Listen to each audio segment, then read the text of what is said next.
여러분들께서 학점은행제 과정을 전부 완료하고 학위 신청 기간에 학위증을 신청했는데 만약 학위 신청이 안 된다면 어떠실 것 같으세요? 네, 맞아요. 적지 않은 시간과 비용을 투자했는데 이런 허탈한 이유로 학위를 원하는 기간에 받지 못한다면 여러분들의 비용과 시간은 낭비가 될 수 있는 거죠. 학점은행제를 알아보시고 있거나 현재 진행하시고 있으시다면 학습자 등록이 중요한 3가지 이유를 제가 설명해 드릴 테니 참고하시고 궁금하신 점 언제든 여쭤봐 주시기 바랍니다.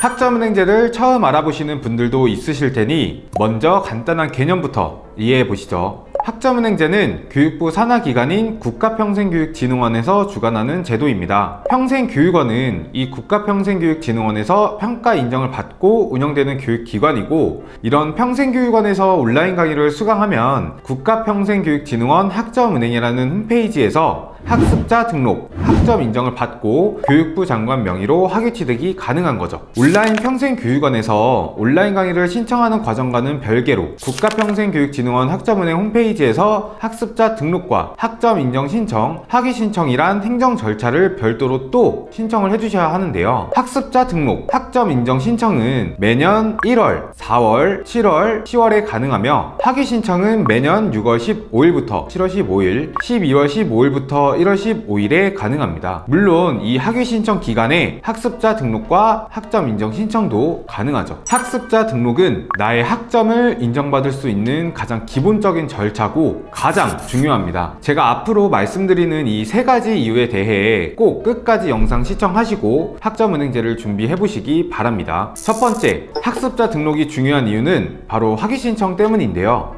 이 학습자 등록, 학점 인정 신청, 학위 신청을 학위 신청 기간 내에 모두 가능하니까 한 번에 하시려고 하신다면 절대로 안 됩니다. 평진원 홈페이지를 참고하시면 더욱 정확한 내용을 확인해 보실 수 있는데요. 제도 이용 주의사항 중 이런 내용을 찾아볼 수가 있죠. 학습자 등록 신청은 학위 신청 마감일 기준으로 75일 이전에 하셔야 한다는 주의사항을 꼭 살펴보셔야 합니다. 자, 매년 12월 15일부터 1월 15일에 학위 신청을 하시려면 1월 15일 기준 75일 전인 10월 31일까지는 최소 학습자 등록만이라도 해두셔야 학위 신청이 가능하시고요. 6월 15일부터 7월 15일 학위 신청을 하시려면 4월 30일까지는 학습자 등록이 되어야 한다는 얘기죠. 플래너 분들이나 평생교육원에서는 이 행정 절차를 전부 안내해 드리지는 않습니다. 학점은행제를 혼자서 진행하시고 있거나 혼자서 하시려고 하시는 분들이라면 이런 행정 절차까지 혼자서 신경 써야 하기 때문에 어려움을 느낄 수 있지만 안내를 해주는 절차도 아니기 때문에 학위 신청을 못하는 분들도 적지 않게 볼 수 있었습니다. 저는 매번 1월, 4월, 7월, 10월 학생분들에게 학습자 등록 매뉴얼을 보내드리고 이런 절차도 신경 써드리려고 노력하지만 평생교육원의 업무가 아니라고 생각하는 분들도 많기 때문에 꼭 혼자서라도 하시는 분들은 신경 써주셔야 하는 첫 번째 필수 주의사항입니다. 학습자 등록이 중요한 두 번째 이유는 내가 진행하고 있는 과정을 살펴볼 수 있기 때문인데요. 중복 과목 때문에 학위 신청을 못하는 사례가 생각보다 정말 많고요.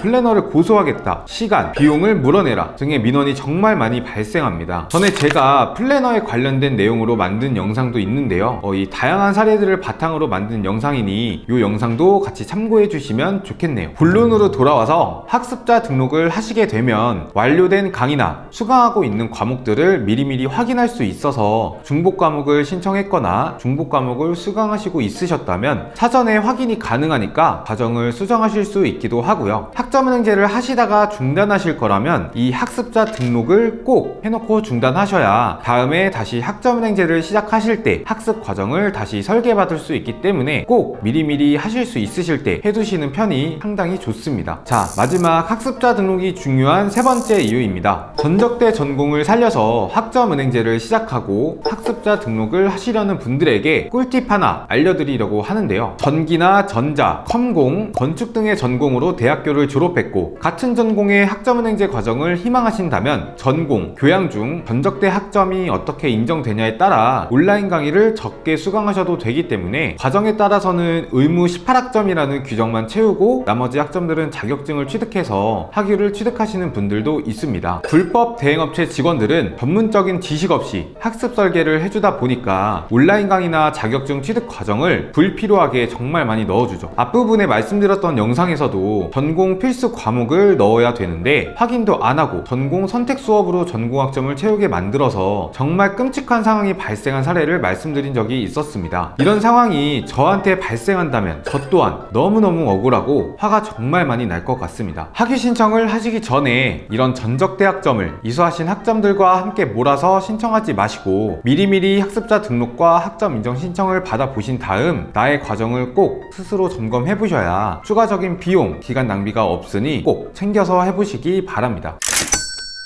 지금까지 보셨다면 학위 취득이 불가능하다는 메시지는 받지 않는다는 경각심을 갖고 학점은행제를 하실 수 있으실 겁니다. 이 학습자 등록은 온라인 평생교육원에서 수강하는 온라인 강의와는 별개로 진행하셔야 하는 절차니까요. 꼭 학습자 등록을 하시고 진행하셔야 하는 특수한 전공이 아니라면 저와 같은 교육원 소속의 담당자에게 학점은행제 진행 방법을 언제든 편하게 여쭤보시고 시작해보시기 바랍니다. 이상 가시TV의 최민수 팀장이었습니다. 더 궁금하신 점이 있거나 영상에 나온 선생님과 상담을 원하시면 PC는 제목 아래에 있는 더보기란을 클릭, 상단에 있는 상담 링크를 클릭하셔서 문의를 남겨주시면 됩니다. 모바일은 화면 아래에 있는 더보기란을 터치, 상담 링크를 확인해보세요. 카카오톡 상담은 댓글에 있는 링크를 클릭하셔서 궁금하신 내용 남겨주시면 빠르게 답변 도와드리겠습니다.